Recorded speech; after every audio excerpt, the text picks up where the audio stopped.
Good evening, students. So in this session we are going to see IIT problems from electromagnetic inductionism. So let us move to the level 2 advanced level problems from the IIT JEE and NEET examinations. So this is from the lesson electromagnetic induction. So we are considering an inductor. So an inductor which is connected with the conducting rods. These two parallel rods are conducting rods. Over this two rails, or you can consider as two parallel rods. Over a conducting rod is placed which is moving with a velocity v0, and so the area of this loop is keep on increasing, and a magnetic field is existing here, inward magnetic field, uniform magnetic field. The length of the rod is L, and the velocity of the rod moving over the two rails, two conducting rails are v0. Inductor is connected. Actually, this rod is having kinetic energy because of movement. So the kinetic energy of the rod in terms of mass and velocity. Mass of the rod is m, velocity is v0. So this kinetic energy, on moving the rod, kinetic energy will be transformed, because on moving this in presence of a magnetic field, charges will be transmitted through this inductor. So some magnetic field will be created. So this magnetic field will be created as magnetic energy. This kinetic energy will be transformed to the inductor and stored as magnetic energy. So we know that the magnetic energy stored in the inductor will be half Li square. So here in this question, they are asking you to find the current. They are asking you to find the current induced in the loop or in the inductor. The current induced in the inductor. So by knowing, that is, the question is given, and from this question we determine that on moving the rod, the kinetic energy of the rod, that kinetic energy of the rod will be stored as magnetic potential energy in the inductor. So both we have written. We want to find the current induced in the inductor. Okay. So I have given the details. The whole system is placed in a magnetic field. This is moving the velocity v0, mass m, length L, everything. So on comparing both the things, we know that I is equal to half will be cancelled. So m v0 square divided by root L. So finally the current induced in the inductor will be root m by L into v. So this is the final answer. The current induced in the inductor for the problem number 1. So next we are moving to problem number 2. So in the next problem, so we are having a resistor and capacitor. Resistor on the left side, capacitor on the right side. We have a conducting wire connected to both resistors and capacitors. Between the two components, a rod is there which is moved towards the capacitor with the velocity v0, and the length is, consider it as b. It is not v0, it is b, and the length of the rod is L, which is in contact with the two sides, and consider the sides as A, B, E, F, G, H, like that. So here they have given 4 options. So in this, which options are correct? Choose the correct statements out of this 4 options. That is the question they have asked.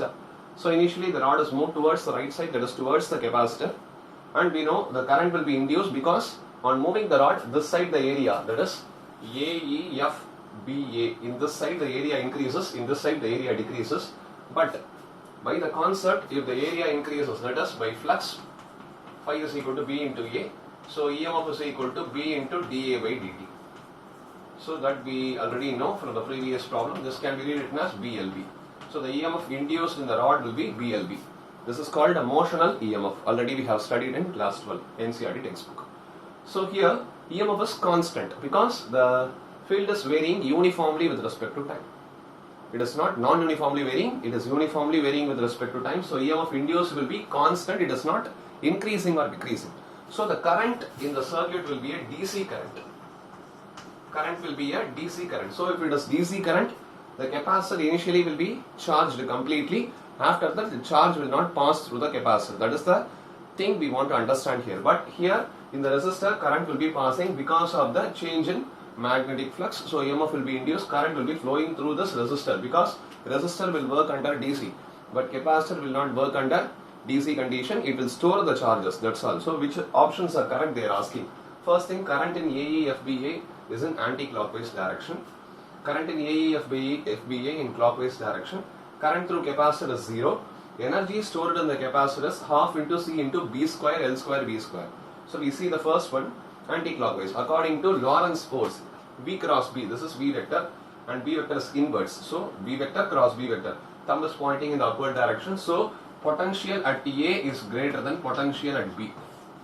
From this, by Lorentz force, the charge will be moving towards the A side. That is, the charge is high density of charges will be in the A side as compared to B side. So this is having more potential, this is having less potential. So the current will be flowing in this direction because of this reason. And initially the current will be moving towards the capacitor to store the energy in the capacitor. Then the energy of the capacitor becomes half CV square. We know that V is called the induced EMF. Induced EMF is BLV. So we can write it as half C B square L square V square. That is our fourth option. So current will be in the anti-clockwise direction in the resistor. So first option correct. So clockwise will be wrong. And current through the capacitor. Initially there will be slight current while till charging, till it attains maximum charge. Then the current in the capacitor will become 0 and the energy stored is half C B square L square V square. So option 1, option 3, option 4. So 1, 3 and 4 are right options in this. So they have given 4 options. Statements 1 and 3 are correct. Statements 1 and 4 are correct. Statements 1, 3 and 4 are correct. None of the above. So statements 1, 3 and 4. Current in AEFBA is in anti-clockwise direction. Current through the capacitor is 0 and energy stored in the capacitor is half C B square L square and V square. That is half CV square we have rewritten. That small v is velocity of the rod. So moving to the next question, I think you have understood this question. So if you have any doubts, please message it. So if you have any doubts regarding the questions, please message me in the YouTube comment box. So moving to the next question, we have 2 parallel rods. There is 2 rods. You consider this and this, rod 1 and rod 2. So 2 rods are placed in a horizontal plane, and over the 2 rods, another 2 rods perpendicular to that rods they are kept. So 4 rods are there. It forms a square shape. So 2 rods are placed. So they are parallel to each other on a horizontal plane. Over the 2 horizontal rods perpendicular to the rods, another 2 rods are placed such that they will form a square of sides A initially, and an inward magnetic field is present in this region. Now what happens? All the 4 rods, 1, 2, 3, 4, you consider this is 3 and 4. All the 4 rods are moving away with a velocity V0 at time of start t equal to 0.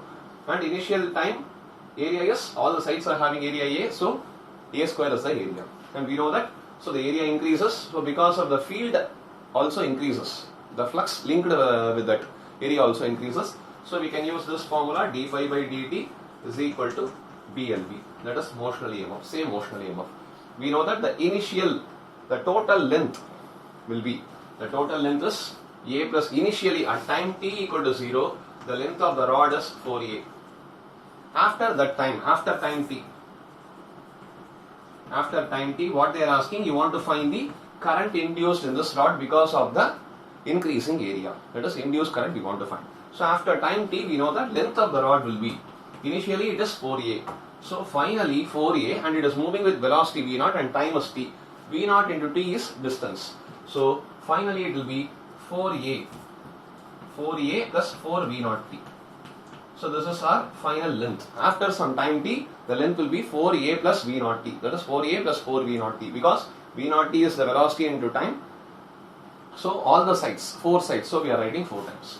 So finally the EMF we can write it as B into 4A plus V0 t.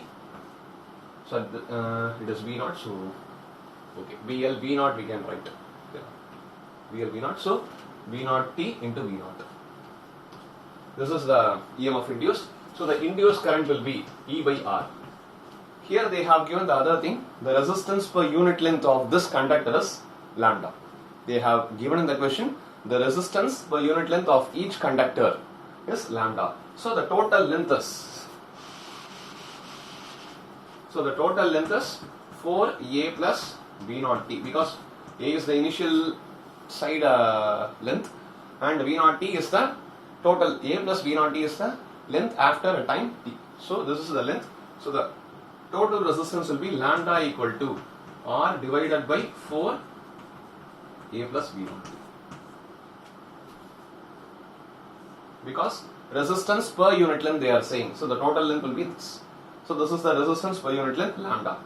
So on substituting here, so I equal to E by R, E is 4 B into A plus V naught T into V naught divided by IS. So I we have R, so R equal to lambda into this 4A plus V naught T. So finally the answer, the induced current in the 4 conductors will be, so 4, this will be cancelled, so V naught divided by lambda. So this is the induced current in the 4 rods. I think you have understood this question, how we have solved this. And if you have any doubts, any queries regarding these problems or any other problems from any 12th standard syllabus or 11th standard syllabus, so please comment on the comment box and in our group also. So we have a Physics Kendra group in our Facebook channel. In that also you can able to message or comment the Facebook page. So please stay with us. So please share to your friends and follow the Guru Shiksha Physics Kalpam channel. So thank you.